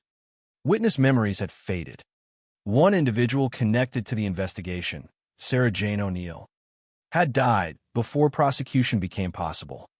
Entire phases of life had unfolded for everyone involved. Delayed justice is still justice in one sense, but it can never fully erase the years during which accountability failed to exist. Caroline's murder also left behind important reflections about violence involving young people. One of the most disturbing aspects of the case was the age of those connected to the crime. Society often imagines teenage violence as impulsive or chaotic, but prosecutors described Caroline's murder as a sustained and brutal attack involving emotional conflict, jealousy, and group dynamics. The case forced public attention toward how dangerous adolescent relationships can become when manipulation, aggression, and loyalty combine without adult intervention. Caroline herself was only 14, emotionally attached to older teenagers and navigating social tensions she may not have fully understood. Her vulnerability stood at the center of everything that followed. In the years after the trial, media attention returned strongly to the case. Programs like BBC Crime Watch had helped keep public awareness alive during the decades when murder remained unsolved. Later, the BBC documentary Murder Trial, Girl in the River revisited the investigation and courtroom proceedings for a wider audience. Such documentaries serve an important but delicate role in true crime storytelling. At their best, they preserve public memory and emphasized the humanity of victims rather than sensationalizing violence. Caroline's case particularly demanded that balance because the details of the murder were already horrifying enough without exaggeration. The most powerful aspect of the story was never shock value. It was the tragedy of a 14-year-old girl whose death remained unresolved for most of her mother's adult life. Perhaps the most significant reflection emerging from Caroline Glacken's case concerns how communities remember victims over time. True crime narratives often risk reducing people to the worst thing that happened to them. Caroline became known nationally because she was murdered beside a river. But before she was a victim, she was a child. She liked makeup. She spent time with friends. She attended school in Dumbarton. She argued with her mother sometimes. She became emotionally attached to people she trusted. She existed as a full human being before violence transformed her into a public case file. Remembering that humanity matters because murder strips victims not only of life, but often of identity itself. The danger of long-running criminal cases is that the victim eventually becomes symbolic rather than personal. Caroline's story resists that reduction precisely because her youth remains impossible to ignore. She was 14 years old. That fact sits at the center of every reflection surrounding the case. 14 is an age defined by becoming. Teenagers at that stage of life are still discovering themselves, still imagining futures they barely understand.